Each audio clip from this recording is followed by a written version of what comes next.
Well, let's go ahead and begin here, the sermon. Some of you, I know I've spoken to just various people about this, but I did decide to take a bit of a break from the Matthew study for a time. So just typically like I do to, just talk about other things. And this time I don't have a series plan, I just have various messages that I've been wanting to do. So that's where we are now. And this message, depending on if you count the message from last week on Easter, this might be the first of those. But I'm starting off here with this message from the first few chapters of Deuteronomy, actually, which is why I had you turn to Deuteronomy chapter 1. And I need to turn there too. Yes, definitely. So here in the first part of Deuteronomy, these first 3 chapters, we're going to be reading a lot of this, so you'll get a feel for what I'm talking about as we go through the message. You get a kind of selective history of Israel from the time of the Exodus, really, through that time up till the time of the conquest, just before the conquest of Canaan, covering a period of about 40 years. Okay, but it's a very selective history. Doesn't cover any of that in detail. It just kind of jumps around from this thing to that thing as Moses is talking. But that's generally where we are. Now, for those of you kids who are still learning these events that took place in the Bible, you have the Exodus. That is when God sent Moses to free Israel from Egypt. You've probably heard a lot of those stories, like crossing through the Red Sea and all of that. That's the Exodus. And then you have God's desire for them to go and live in this land called Canaan.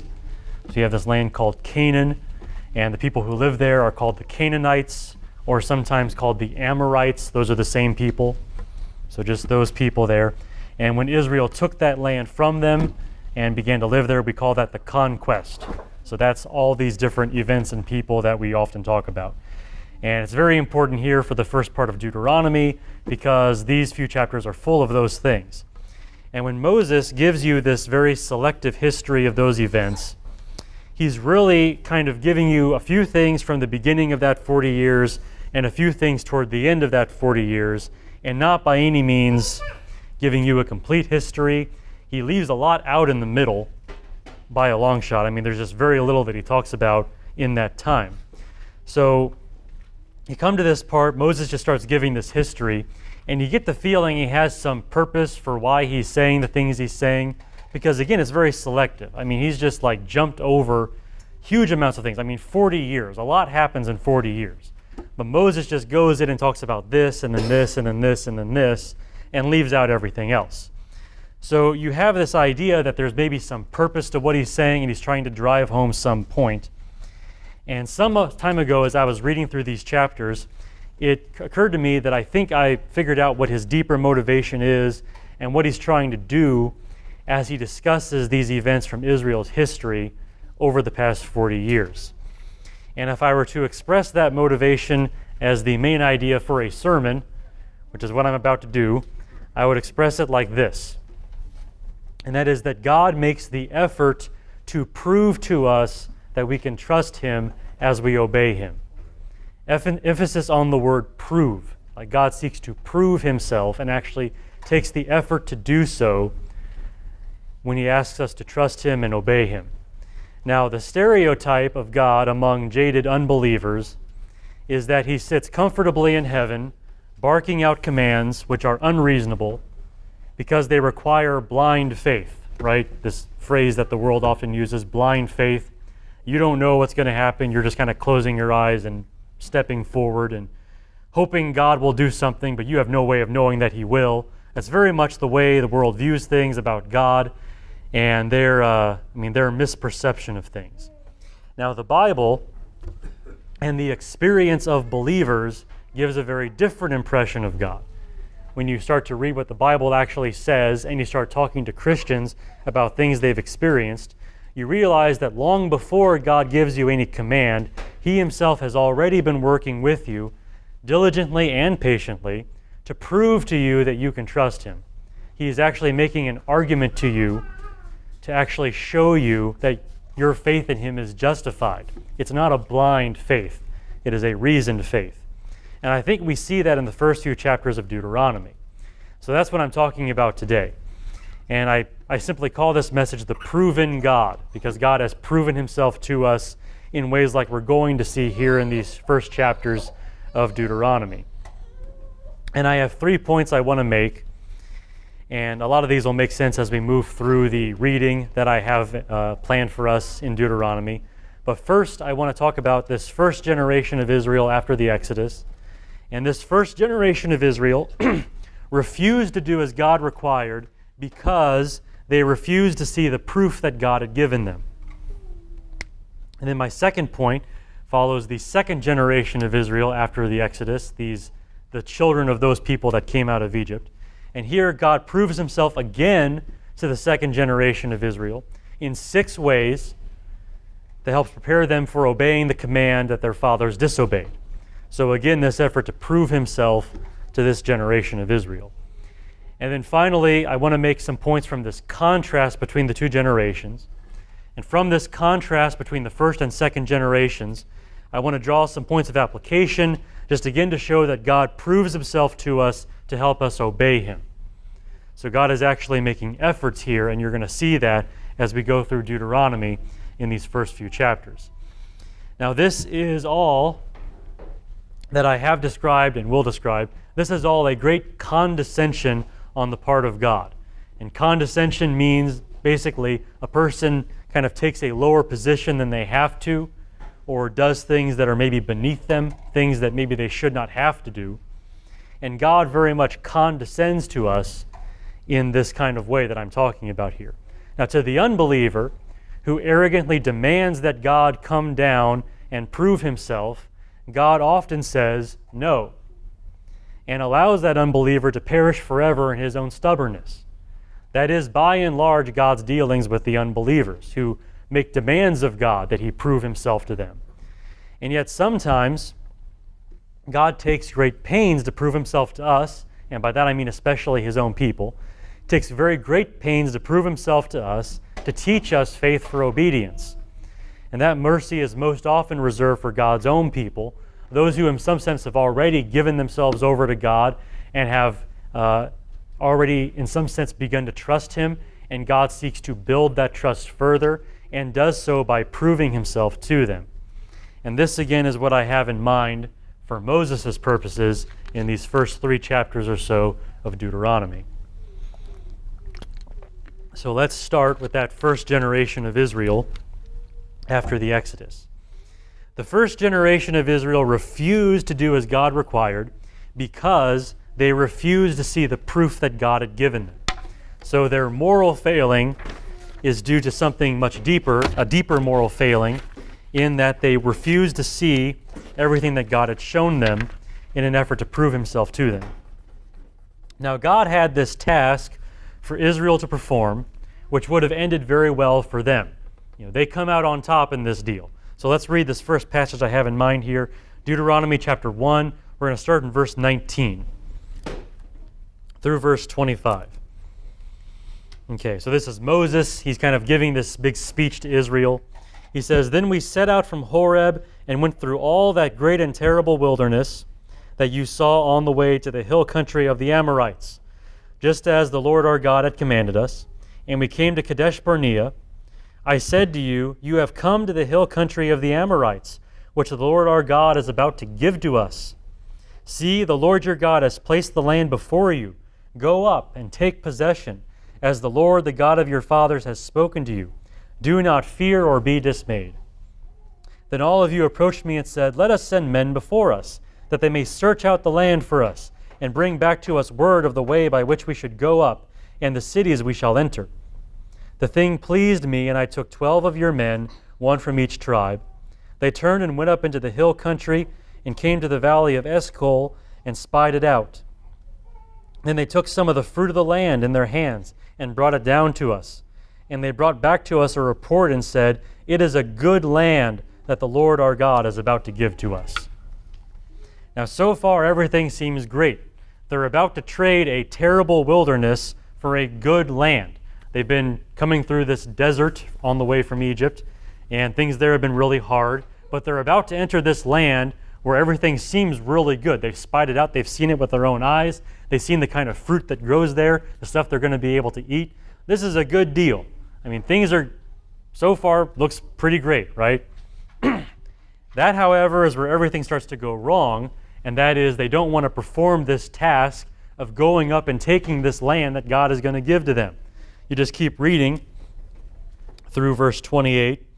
He says, "Yet you were not willing to go up, but rebelled against the commandment of the Lord your God. And you grumbled in your tents and said, because the Lord hates us, he has brought us out of the land of Egypt to deliver us into the hands of the Amorites to destroy us. Where can we go up?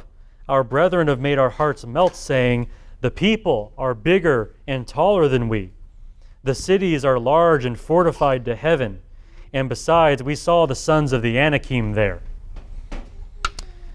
So the people describe their situation, and we'll get into those details in a moment. They describe the situation as making their hearts melt.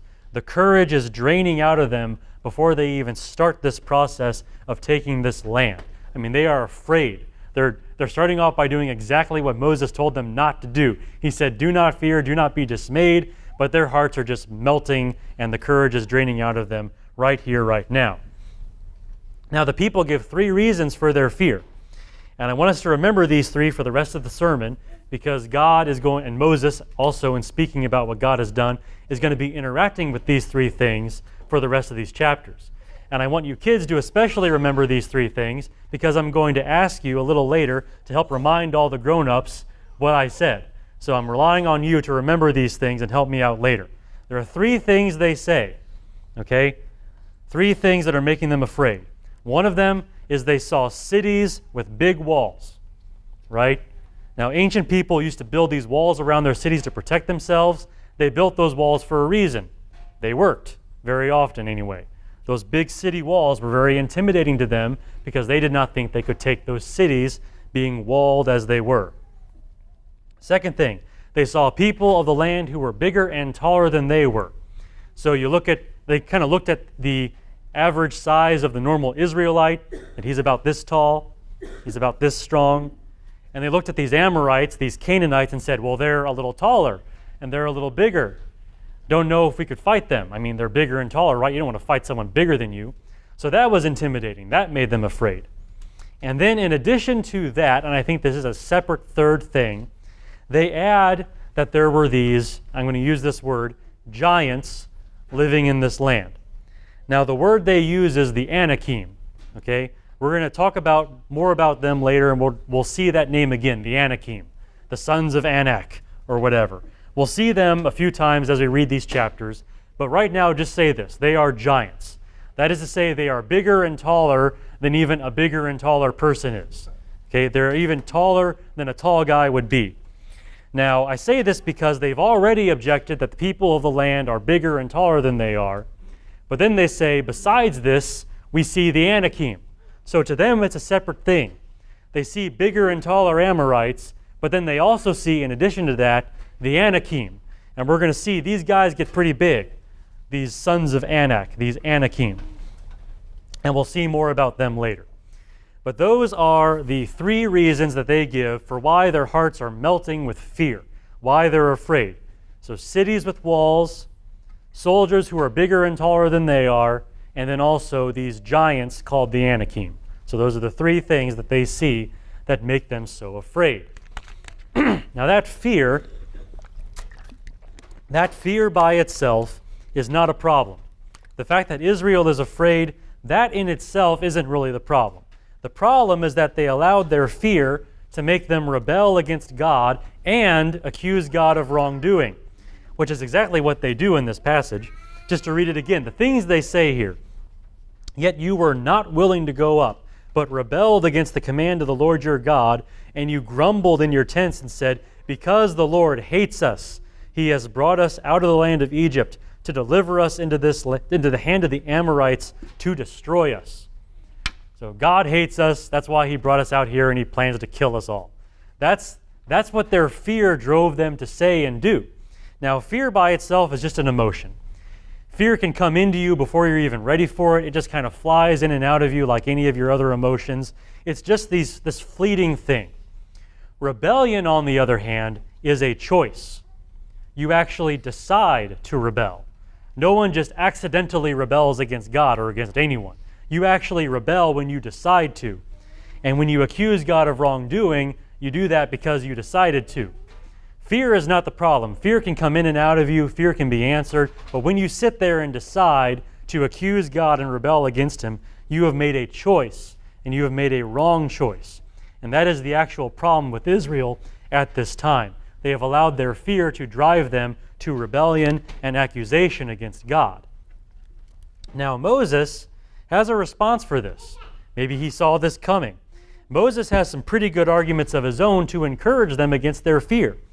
Just to start up again in verse 29, he says, "And then I said to you, do not be shocked, nor fear them. The Lord your God who goes before you will Himself fight on your behalf, just as He did for you in Egypt before your eyes, and in the wilderness where you saw how the Lord your God carried you, just as a man carries his son, in all the way which you have walked until you came to this place." So there's Moses' counter-argument against these three things that are making them so afraid. Basically, Moses says, hey, you have seen God help you in this way before, right? God has already done this kind of thing for you. You had Egypt, right? What did God do to Egypt? Just destroyed them with plagues, wiped out their army in the Red Sea. God has shown that He will fight for you. And in the wilderness, you've had all these needs. You needed food, needed water, needed this, needed that. God's taken care of you all the way so far.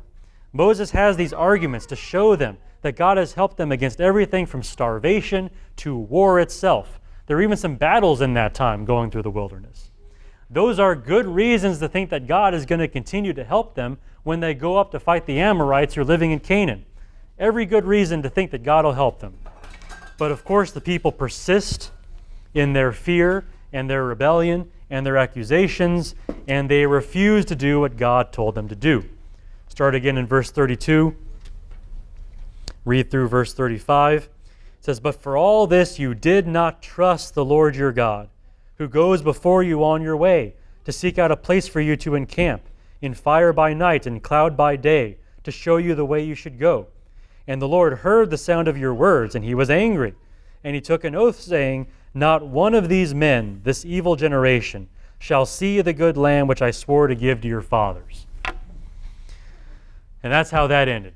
They lost their chance to get that good land because they let their fear drive them to rebellion and accusation against every reason to the contrary. Everything they had seen God do was nothing to them when they came to Canaan. And that is what you get with this first generation of Israel. They refused to do as God required because they refused to see the proof that God had given them. They just flew right past all that. Egypt, wilderness, doesn't mean anything to us. We're all going to die here, and it's all God's fault. That was their mentality. And that's what you get with this first generation. Thankfully, Moses moves on to some better news, and here we come to my second point on this second generation of Israel. These are the children of those who refused to enter that land. This is generation number 2. God proves Himself again to this second generation and does so in 6 ways that's going to help them obey the command that their fathers disobeyed. So really we get a repeat. God's going to take this second generation. He's going to prove Himself to them all over again, in order to help them obey this command for taking the land of Canaan.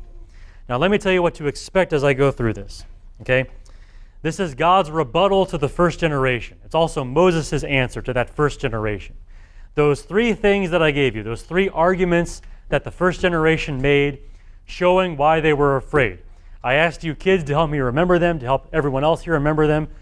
So here's your chance to shine. I'm going to ask you kids, can you name any of these 3 things? Okay, any of you? Any of you? Want to volunteer? Jonas, what do you think? They were afraid. They were afraid. What were they afraid of? The bigger people. Okay, there were bigger people. Bigger, taller people. That's one. Ruthie? Walls. Walls around the cities. Okay, you got bigger people to fight against. Walls around all the cities.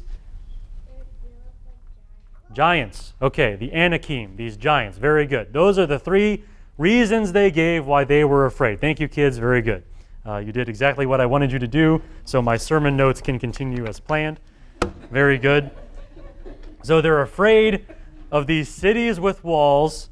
They're afraid of these bigger, taller people. And then, even in addition to that, you have even bigger and taller people called the Anakim, these giants, as I've called them. Now, what you're going to see as we go through Deuteronomy chapter 2 and chapter 3 is God, and Moses is going to remind people of this, but God ultimately has been showing the second generation that there are answers to those arguments. God has been working to prove himself against those things so that Israel can get over that fear and actually do as God commands. God is going to prove himself to them in all of these ways. So that's what you can expect as we go through these next passages. Now, there are 6 of these things, okay? So I have this divided up into 6 phases. We'll just go through each one. The first thing that God shows Israel is that other nations are actually afraid of Israel. He shows them that the fear the other nations have of their nation. We're going to read Deuteronomy 2, verses 1 through 8. Okay. Then we turned and set out for the wilderness by way of the Red Sea, as the Lord spoke to me, and circled Mount Seir for many days. And the Lord spoke to me, saying, You have circled this mountain long enough. Now turn north and command the people, saying, You will pass through the territory of your brothers, the sons of Esau, who live in Seir, and they will be afraid of you. So be very careful, do not provoke them, for I will not give you any of their land, even as little as a footstep, because I have given Mount Seir to Esau as a possession. You shall buy food from them with money, so that you may eat, and you shall also purchase water from them, that you may drink. For the Lord your God has blessed you in all that you have done. He has known your wanderings through this great wilderness. These 40 years, the Lord your God has been with you. You have not lacked a thing. So we passed beyond our brothers, the sons of Esau, who live in Seir, away from the Arabah road, away from Elath and from Ezion Geber. And we turned and passed through the way of the wilderness of Moab. Okay, so they're passed by this nation, the nation that is the sons of Esau, sometimes called Edom, this other nation. Notice what was said there. They're afraid. God says they're going to be afraid of you when you pass by. Now, these people are well settled. They have their own nation. They have their own country. They have a mountain. Mountains are pretty easy to defend. You have the high ground, as they say. So really, I mean, this is a nation, this nation of Esau over here, look pretty secure. But when they see Israel pass by, they actually get afraid. Okay, they actually are intimidated by Israel. Now that is a great morale boost, isn't it? This might be a guy thing. I don't know how you women are, but if a man knows that other men are afraid of him, that actually makes him feel pretty good, right? Because he knows he's got this situation. It's like, yeah, I'm the biggest, baddest guy in here. Well, Israel, he passes by this other nation, and this nation of Esau is afraid of Israel. So it's like, we must be pretty tough. We must be able to fight battles if this other nation over here is scared of us. And that's just a very small thing where God begins to prove to Israel that they actually can do this thing, go into this land of Canaan and take it over, because other nations are actually afraid of them. It really is true. That's the first thing God shows them. Now, the second thing God shows them is that even giants cannot keep their own land.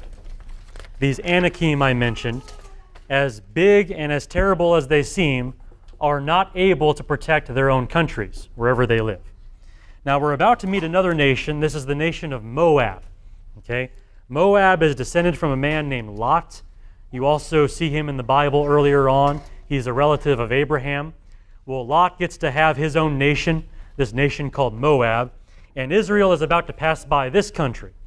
Now, there is a note in the passage we're about to read about the people who formerly lived in the land which later came to be owned by Moab. So before the Moabites came in, there were these other people living in that country. And there's a note that Moses makes about them, and that's what I want you to see in this. So let's start in Deuteronomy 2, verse 9, right where we left off. We'll read through verse 11.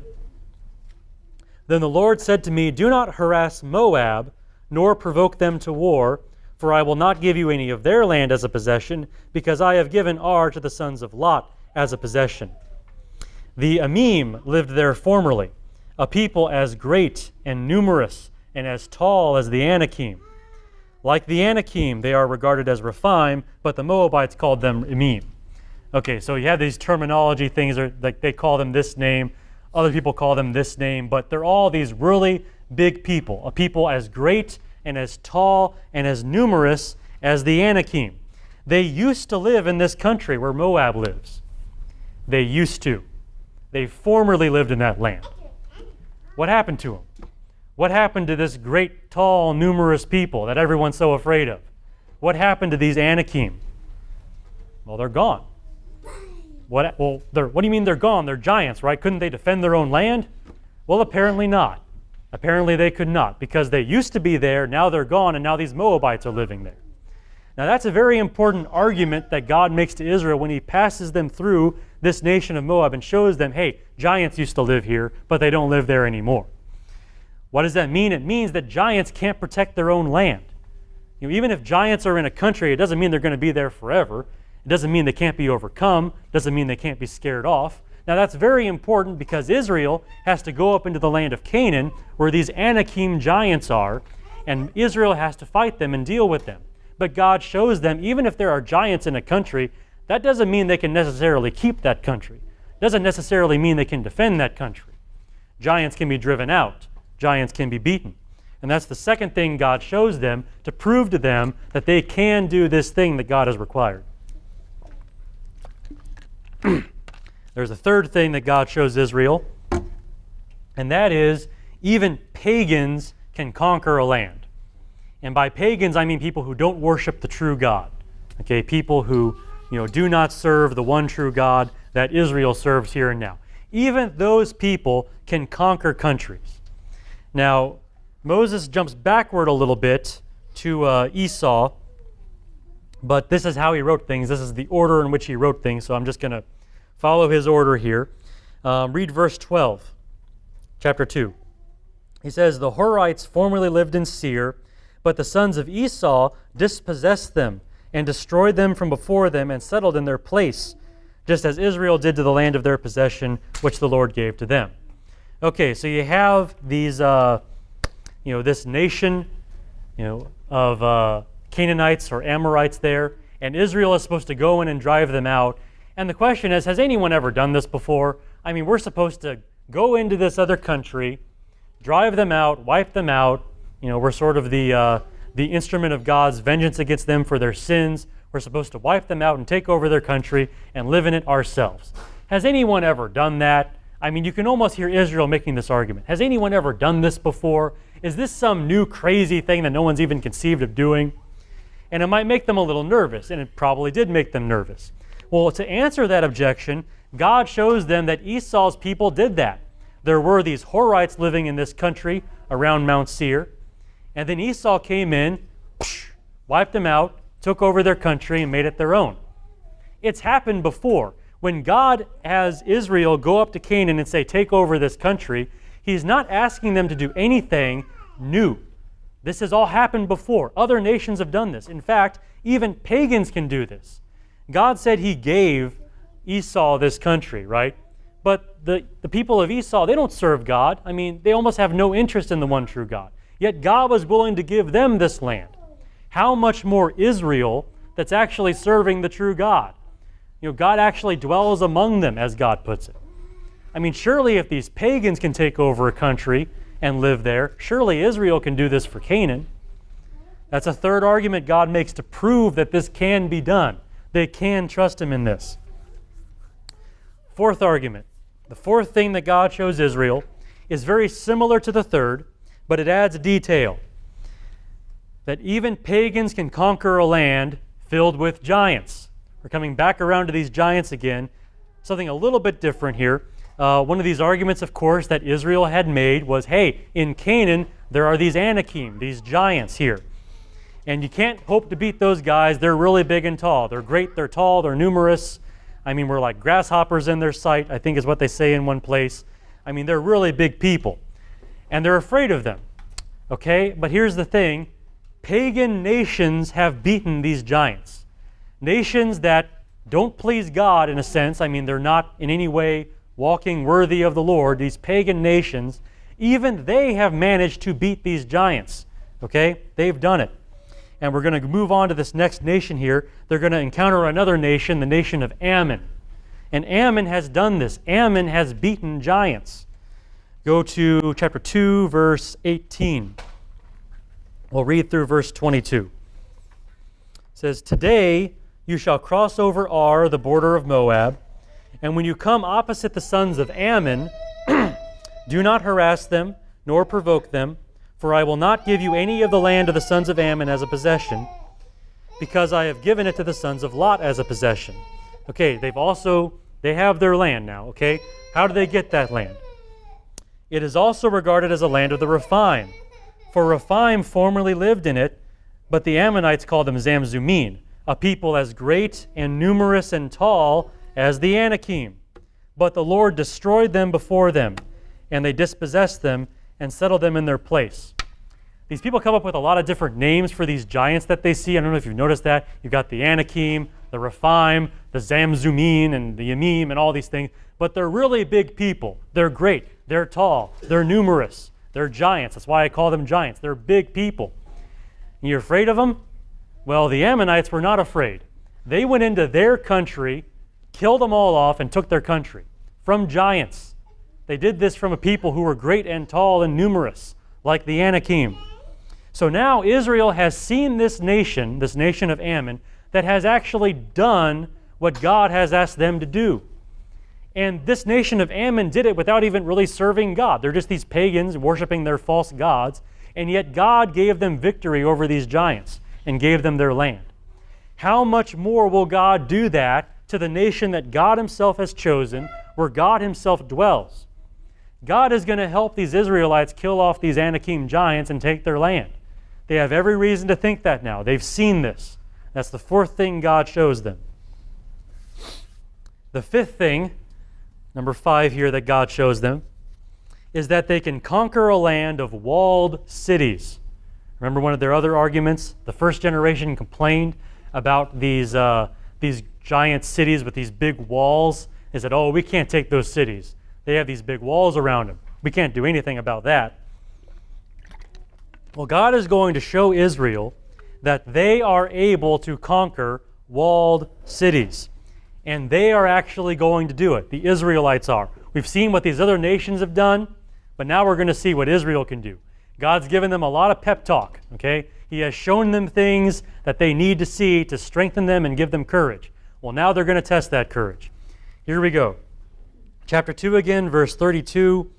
We'll read through verse 36. Okay. "Then Sihon, with all his people, came out to meet us in battle at Jahaz. The Lord our God delivered him over to us, and we defeated him with his sons and all his people.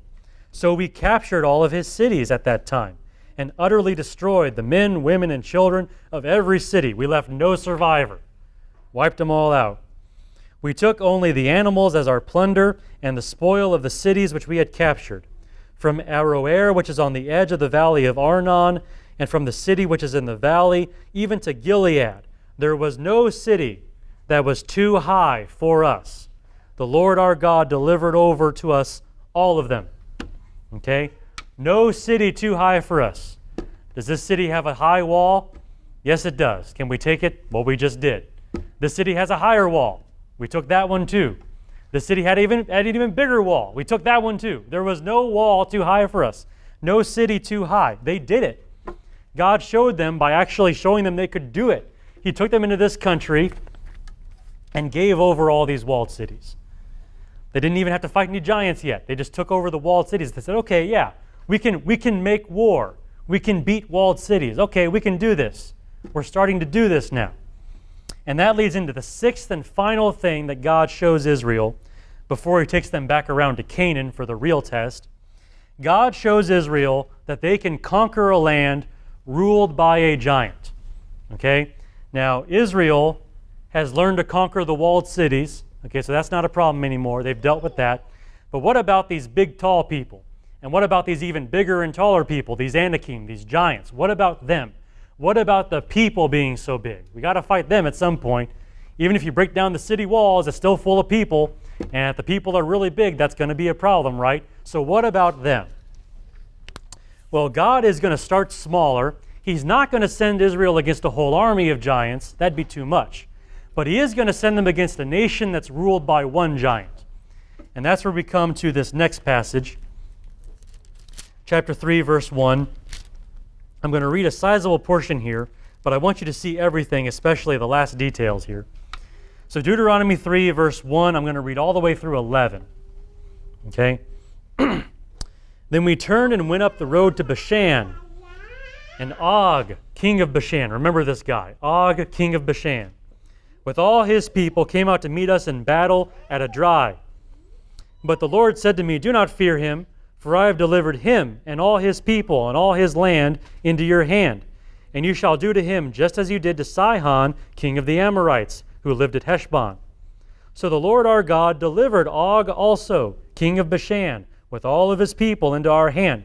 And we smote them until no survivor was left. For those of you kids who don't know what to smite means or smote them, it means you struck them. You hit them so hard they fell down dead, okay? It's a very good word, smite, to smite somebody, okay. I like that word, so I wanted to make sure you knew what it meant. Okay, so we captured all of his cities at that time. There was not a city which we did not take from them. 60 cities in all the region of Argob, the kingdom of Og of Bashan. And these were cities fortified with great high walls, gates and bars, besides a great many unwalled towns. So they beat a lot of big cities again. They did the same thing again. Very good. We utterly destroyed them, as we did to Sihon, king of Heshbon, utterly destroying the men, women, and children of every city. But all the animals and the spoil of the cities we took as our plunder. Okay, there's more. Okay. Thus we took the land at that time from the hand of the 2 kings of the Amorites who were beyond the Jordan, from the valley of Arnon to Mount Hermon. Sidonians call Hermon Syrian, and the Amorites call it Senir. But it's all the same thing, just different names for the same place. All the cities of the plateau, and all Gilead, and all Bashan, as far as Salakah and Edrei, cities of the kingdom of Og in Bashan. Now, something special about this king, Og. For only Og, king of Bashan, was left of the remnant of the Rephaim. Behold, his bedstead, okay, his bed, we're talking about his bed here, was an iron bedstead. It is in Rabbah of the sons of Ammon. Its length was 9 cubits, and its width was 4 cubits by an ordinary cubit. Now it's like, okay, great. What does that matter? Okay, a cubit is this, okay? It's from your elbow to your fingertip, about 18 inches. So 9 cubits is about 13 feet. The guy had a bed 13 feet long. Okay, what does that say about how big this guy was? Okay, that's over twice my height, for those of you that need help imagining this. So this Og, king of Bashan, he's the only one left of the Rephaim, these giants we've been talking about, and he has a bed that long. That's why I call these guys giants, okay? He needed a bed 13 feet long to lay down on. I mean, this is a giant. If this man's not a giant, I don't know what is, okay? And he was the ruler of this country. Well, was he out there? Did he do anything? Was he out there fighting? He probably was. Some Israelite killed this guy. Some Israelite went out there in battle, found himself facing the king of this land who was twice as tall as he was, and killed him. Don't know who the guy was, but whoever did that, I'm sure he was very popular at the time for doing that. But you see here, you have this country ruled by at least one giant out there leading his army into battle. Israel beat them. They had a giant. You'd think that'd be successful. It's kind of like David and Goliath later on. The Philistines had this giant. Well, David killed the giant. Now they're all running away. Same kind of thing. So here Israel comes up against this country ruled by a giant. They beat that country. They beat that giant. That's just one more proof that God shows them, hey, you can do this. Now just do that same thing in this other country against more giants. He's been walking them on in these baby steps here, showing them all these little ways that he is going to fight for them. And he showed it to them bit by bit, piece by piece. And having shown them all of that, we now have a familiar command, right? Deuteronomy 3, verse 18. Then I commanded you at that time, saying, the Lord your God has given you this land to possess it. All your valiant men shall cross over armed before your brothers, the sons of Israel. But your wives and your little ones and your livestock, I know that you have much livestock, They took a lot of livestock from these countries they've been conquering. Shall remain in your cities which I have given you over here, until the Lord gives you rest to your fellow countrymen as to you, and they also possess the land which the Lord your God will give them beyond the Jordan. Then you may return every man to his possession which I have given you. I commanded Joshua at that time, saying, your eyes have seen, this is kind of a summary here, your eyes have seen all that the Lord your God has done to these two kings. So the Lord shall do to all the kingdoms into which you are about to cross. Do not fear them. Same command as before. Do not fear them, for the Lord your God is the one fighting for you. And by that point, they've seen it. They've seen God help these other nations. They've seen God help these other nations to conquer countries, conquer giants. God has walked them through these other countries, had them conquer big cities, had them beat giants. He's been showing them all this time, like, you can do this. I'm with you to help you do this. This can happen. It can. He's been proving himself to them. And now is their chance to obey where their fathers disobeyed. And they do obey this time. Joshua actually does lead Israel into Canaan. They do overcome those walled cities. They do overcome those big soldiers. They even overcome the Anakim. They overcome those giants. They actually do this. God proved it to them, they trusted him, and they did it. Very different from that first generation, which was so moved by fear that they rebelled against God and accused him of wrongdoing. Now, on that note, I want to do my last point here. I want to take this contrast between the first and second generations of Israel. I want to take this contrast and draw some points of application here. And all of this is surrounding this point that God proves himself to us when he asks us to obey him. God actually proves to us that we can trust him. So all these points of application are around that idea. Okay? And I have, I think, 5. Yes, 5. Okay. So the first one. Know that God does prepare us for difficult tasks. Just note the fact. It does happen. God does do this. I myself know how it is to be surprised by a difficult task. You didn't ask for this. You find yourself in this situation. You know what God wants you to do, and you know it's going to be really hard, and you know you don't want to do it, and it's taking you totally off guard, but hey, guess what? Here you are now, and you have to do this. Okay, this is what God wants. And I know you don't think you can. I know that's the temptation that always comes. Oh, I can't do this. It's too big for me. It's too much. I can't handle this. And in those moments, the temptation is to think that God has set you up for some kind of impossible ordeal. Oh, because there weren't enough graves in Egypt, God brought us up here in this wilderness to kill us off here, and we're all going to die out here in this wilderness. Basically, the same argument Israel made. It's like, oh, God has something against me. He's trying to destroy me, so that's why he's put me in this situation that I can't handle. That's the temptation to think that way. But instead, please remember, you have these examples, at least from this time in Israel's history, from the Exodus and the conquest. We have examples of God doing otherwise. God prepared both of those generations for the task of conquering Canaan. He prepared them by giving proofs of his help. He actually showed them over their past that he was able to help them do these things that he was telling them to do. And God did that not only for the generation that obeyed, but the generation that disobeyed. So regardless of how this turns out, God has been working. God has been preparing you in those situations. God does this. He does prepare people for these difficult tasks and does prove himself to you.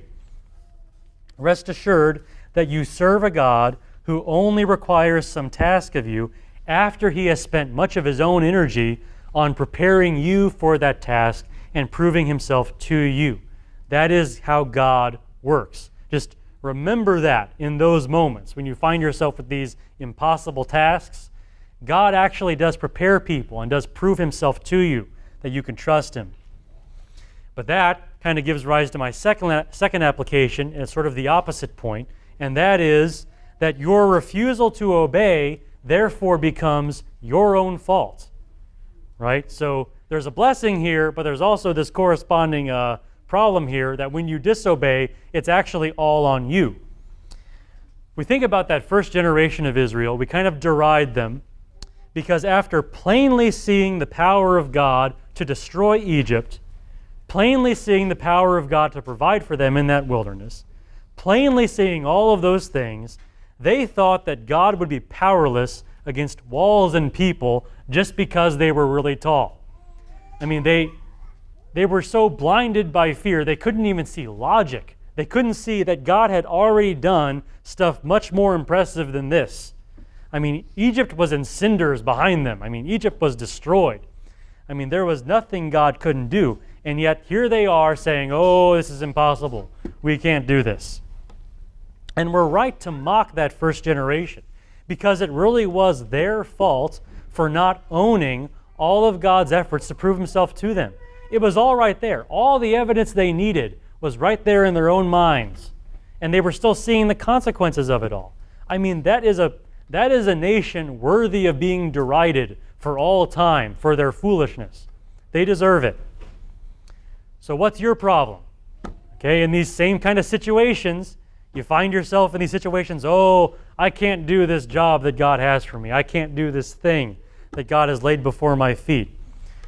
You make the same mistake Israel made at that time in that first generation, who thought that cities and giants were bigger than God.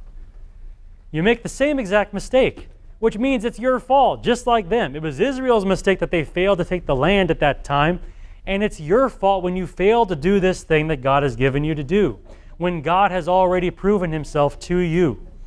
Your refusal to obey is your own fault.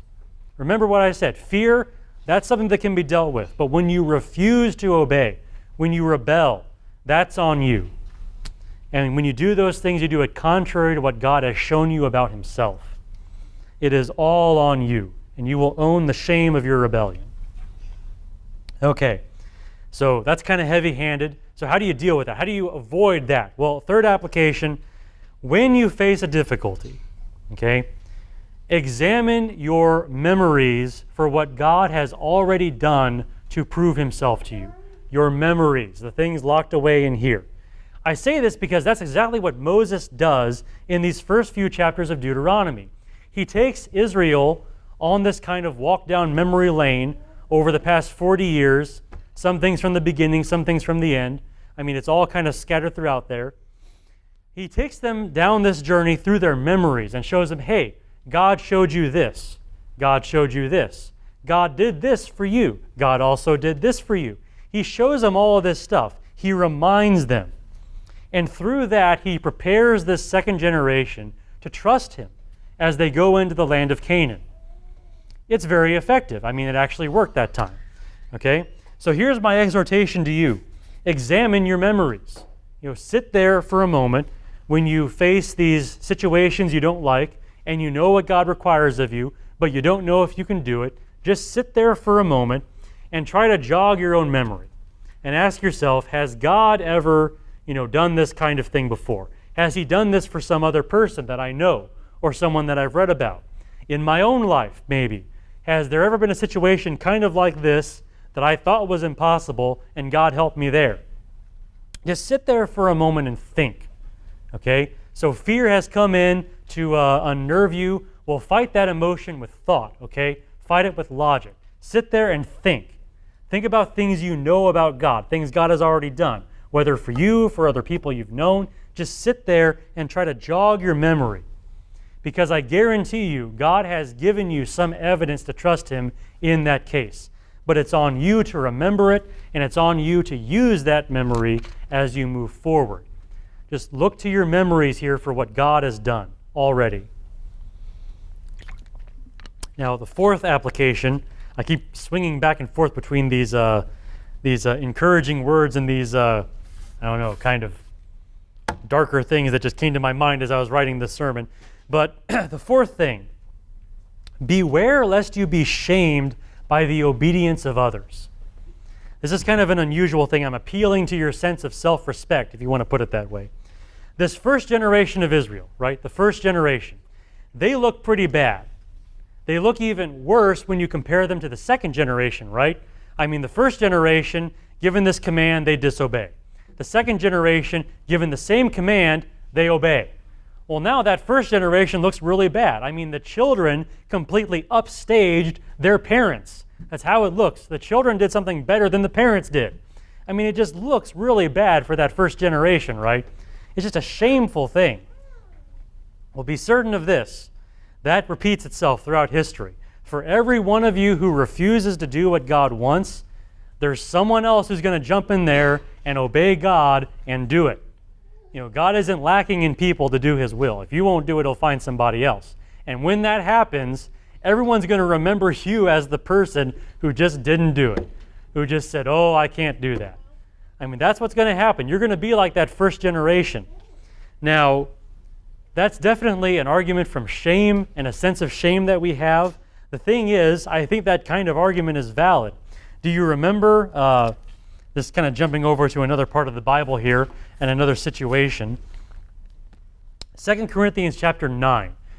You have this offering that's being collected for the poor people in Jerusalem. They kind of have this famine going on, and they're collecting money for their support. Paul kind of uses this appeal to shame argument. I just want to read it here. Maybe I just find this interesting. 2 Corinthians 9, verse 1. Okay, trying to get these Corinthians to do what they said they were going to do and give money to this cause. Okay, he says, I know your readiness, of which I boast about you, to the Macedonians, namely that Achaia, that's where Corinth is, Achaia has been prepared since last year, and your zeal has stirred up most of them. But I have sent the brethren in order that our boasting about you may not be empty in this case, so that, as I was saying, you may be prepared. Otherwise, if any of the Macedonians come with me and find you unprepared, we, not to speak of you, will be put to shame by this confidence. So I thought it necessary to urge the brethren that they would go on ahead to you and arrange beforehand the previously promised bountiful gift, so that the same would be ready as a bountiful gift and not affected by covetousness. Okay, so Paul tells them, for the sake of not shaming me and shaming yourselves, do what you said you were going to do. Okay? There is a kind of holy shame at work here. And I want you to remember that. Here you are, faced with these situations. You don't think you can do it, but God is going to be with you in it. He's prepared you for it. He's proven Himself to you. Don't fall under the shame. Don't fall under the shame of refusing to obey in those cases, because someone else is going to come in and they're going to show the world what God can do through them. And you're going to be the negative example in their memory from then on. So again, have some self-respect, have some holy, righteous self-respect, and follow through with these things, and do as God says, and trust Him in these situations. Avoid the shame of being upstaged by somebody else. Last thing, last application, the one that I find more compelling than any of the others. Let the condescension of God provoke you. Okay, the condescension of God. I mentioned this word earlier. This is when someone does something that really is kind of beneath them. They don't have to do it. It's kind of a burden on them to do it, but they're going to do it anyway. Well, God has condescended for us, and that condescension should provoke us to obey Him and to trust Him. In the case of both generations of Israel, God made quite an effort to prepare His people for the job to be done, right? He actually made the effort. I mean, that first generation, He showed them Egypt being destroyed, plague after plague after plague, showed them the Red Sea swallowing up that army, showed them all that stuff in the wilderness. God made a lot of effort to show them what kind of God He was and what He could do, and how willing He was to help that nation. For the second generation, God did much the same thing, just showed them all those years. Look at this nation. Look at what's true of them. Look at what they did. I can do the same for you. Here, do this. See, look, you just did it. You can do that same thing again later when I bring you to Canaan. Giants, no problem. You can kill giants. Look, you just killed one, and you stole his bed, and for some reason you measured it. I guess you were curious. But you've done this. I mean, you've done all these things. God has spent a lot of effort going on here with both generations of Israel, trying to prove them, trying to prove Himself to them, that they can do this thing that He has given them to do, that He will be with them in it, that they can trust Him in it. that should have really provoked them. It seemed like it did work on the second generation, but that first generation was just so hard-hearted against God and just accused him of wrongdoing, accused him of being out to get them. Totally wrong attitude. This kind of thing that God does, all these things that he does for us to build our faith in him, should really provoke us, should make us eager to follow through with these things. I mean, to see God come down and just really work with us, to really spend the effort, to sit there and just guide us and show us things and teach us things slowly by baby steps very often. God's work in that, I mean, that should stir your heart. I mean, to see God doing that. He doesn't have to do that. He's God. He should just give the command and you should just obey it because he's God and you're not. That's the way it should work. Instead, God says, you know what? I'm going to come down there and I'm going to show this person what I can do. I'm going to show this person that he can trust me in this. And God takes all that effort. How can you sit there and see somebody taking great pains on your behalf and doing stuff for you and then just sit there and not give anything in return? I mean, that is just stubbornness right there. That is just a very hard-hearted attitude. Don't be that way toward God. Look at these things that he does to teach us and to grow our faith. Be moved by them. Let them move you. Let the condescension of God provoke you to obey him in these times when it's tough. Because he's been trying hard too. He's been trying to show you this stuff. He wants you to learn. He's doing everything he can to make you learn these things. Be provoked by that. Feel something in here. This is a good emotion. Fear is the bad emotion that comes in and make you disobey. This provocation I'm talking about, though, this sense of justice. If God is doing this much for me, surely I can do this one thing for him. Let that provoke you. And that is what I mean when I say that God proves himself to us to help us learn to trust him as we obey him. You see this, I think, in this account from Deuteronomy with both generations of Israel. Just to give a review like I normally do, you see that first generation, they refused to do as God required, not because the situation was hopeless, but because they just refused to see all the proof that God had already given to them of his power, of his good intentions, of his love for them. They just refused to see that, and therefore they disobeyed. The second generation, however, obeys, and they do that after God spends all this time showing them all these ways, proving to them in these 6 different ways, really, that he was with them, that he cared for them, that he was going to give them this land, and at the end of it, they obeyed. And from this, you just have this point of application. God prepares us to obey him.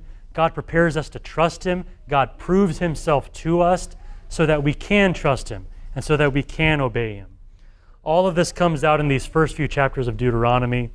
I think all of it is, of course, very relevant for the Christian life because these times do come when you're faced with these things that really do strike fear into you, make your heart melt the way that first generation of Israel, their heart melted. In that time, it's helpful to remember that God has already been at work in your life and around you in some way to prepare you for that and to prove himself to you. And that in those times, you have every reason to trust him and do his will, which means you can. If God has provided every reason to trust him, then it means you can trust him and should trust him. And you can obey him in that thing, whatever it is. And you can do as God has required.